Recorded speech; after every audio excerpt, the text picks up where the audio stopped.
In 1969, the American fast food market was already a brutal battlefield. McDonald's was a juggernaut, and Burger King was the undisputed king of the flame broil. When a man named Dave Thomas announced he was opening a new burger joint in Columbus, Ohio, the industry elites didn't just doubt him, they laughed. Burger King actually commissioned an expensive market study that reached a blunt conclusion. Wendy's was doomed. Their prices were too high, their menu was too simple, and the market was saturated. Fast forward 55 years, that doomed experiment has exploded into a global empire with over 7,000 locations across 30 countries, generating a staggering $14.5 billion in annual sales. But the real mystery isn't just how Wendy's survived, it's how the man behind it did. Dave Thomas wasn't a corporate shark with an Ivy League degree, as he was a lonely, abandoned kid who dropped out of school and started with nothing but $40 and a dream of finding the one thing he never had, a family. This is the incredible story of how Dave Thomas built a multi-billion-dollar empire against all odds. The boy with no home, Dave Thomas, was born on July 2, 1932, in Atlantic City, New Jersey. But his life began with a rejection that would haunt him for decades. His birth mother was young and unmarried, and in the social climate of the 1930s, she felt she had no choice. At just 6 weeks old, Dave was left at an adoption agency. It was a cold start to a life that would eventually be defined by warmth and hospitality. He was eventually adopted by Rex and Alva Thomas, but the happily ever after didn't last. When Dave was only 5, Alva passed away from rheumatic fever. And this left Dave alone with Rex, a man who was hard-working but emotionally distant and possessed a hair-trigger temper. Rex moved constantly in search of work, dragging Dave from one dusty boarding house to another, often living out of cramped trailers. There was no stability, no white picket fence, and certainly no home-cooked meals. When Rex remarried, things got worse. Dave's new stepmother was controlling and abrasive. She picked fights constantly, and Dave's father almost always took her side.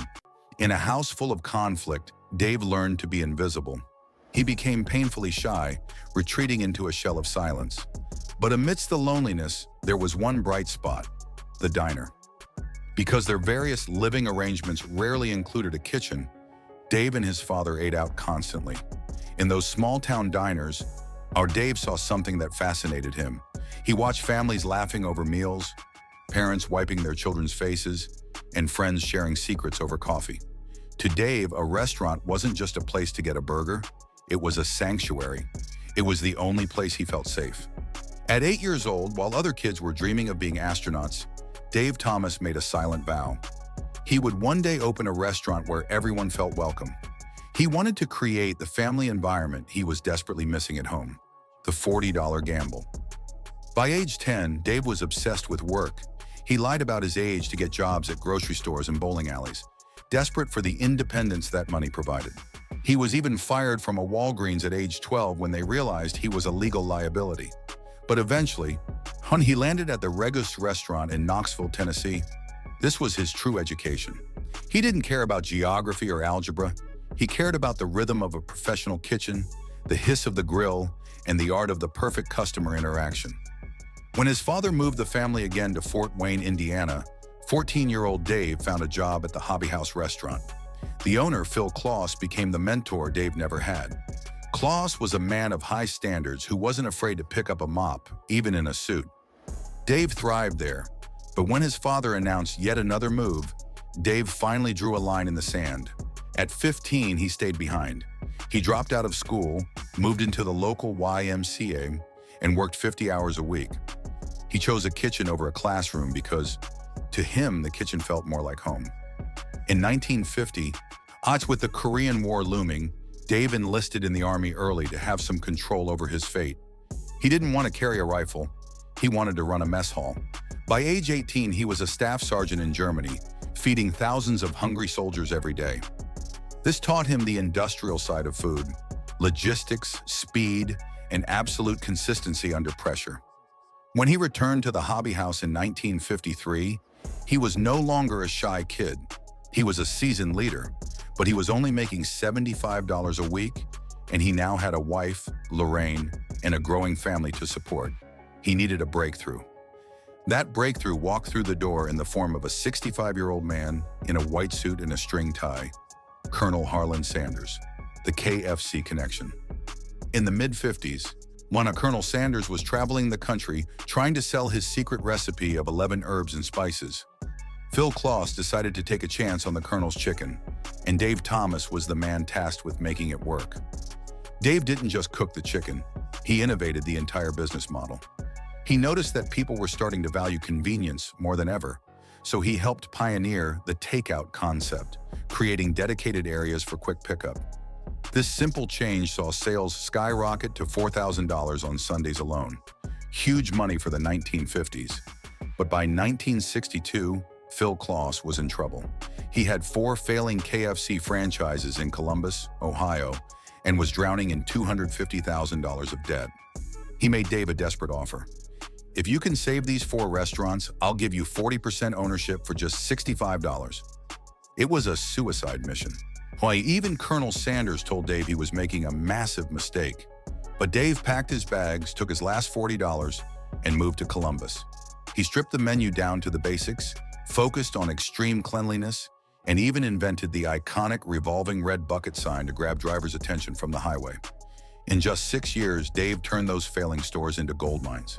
In 1968, he sold his stake back to KFC for $1.5 million. At 35, the boy who grew up in trailers was a self-made millionaire, the birth of a red-headed icon. Most people would have retired to a beach. Dave Thomas got bored. He spent a year managing a fish and chips chain, but his heart wasn't in it. He kept thinking back to those childhood diners and his dream of the perfect burger. He wanted something fresh, never frozen, and made with a level of care that the big chains were starting to abandon in favor of speed. In 1969, he leased a small space in Columbus for $250 a month. He wanted the name to be personal, so he looked to his 8-year-old daughter, Melinda Lou. Her siblings couldn't pronounce her name and called her Wendy, which Dave eventually softened to Wendy. He took a photo of her in blue and white stripes with her hair and pigtails, and a legend was born. Dave's vision for Wendy's was old-fashioned. While McDonald's was becoming a neon-lit plastic kingdom, Dave used carpeted floors, Tiffany-style lamps, and bentwood chairs. He wanted quality you could see. That's why Wendy's burgers are square. Dave wanted the meat to hang over the edge of the bun to prove it was fresh and substantial. He famously said, "At Wendy's, and we don't cut corners." Critics thought he was delusional. A Wendy's burger cost 55 cents when McDonald's was charging 15 cents. But Dave's gut told him that Americans would pay for quality. He was right. On opening day, November 15, 1969, the lines wrapped around the block. By 1973, he began franchising, and by 1978, they had opened 1,000 stores. Wendy's became the fastest-growing food chain in history, reaching $1 billion in sales in record time. The crisis and the comeback. By the early 80s, Dave was ready to enjoy his success. He stepped back from daily operations and moved to Florida. But without his grill-level perspective, the corporate suits took over. They focused on shareholders instead of sandwiches. They tried a disastrous breakfast menu, the food quality slipped, and by 1985, nearly 20% of their stores were facing bankruptcy. The old-fashioned values were being replaced by corporate greed. The empire was crumbling. In 1986, Dave realized he couldn't sit on the sidelines anymore. He teamed up with his friend Jim Neer to stage a radical intervention. They simplified the menu, introduced the 99-cent value menu, which every competitor eventually copied, and most importantly, Dave became the face of the brand. He wasn't a polished actor. He was a stuttering, humble guy in a white short-sleeve shirt who genuinely loved burgers. Over the next decade, Dave appeared in more than 800 commercials. His sincerity saved the company. He wasn't selling a product, he was selling his personal guarantee. By 1993, earnings had jumped from a $5 million loss to a $78 million profit. A legacy beyond the bun. Dave Thomas passed away in 2002, but his impact went far beyond fast food. He never forgot being that 6-week-old baby with no one to claim him.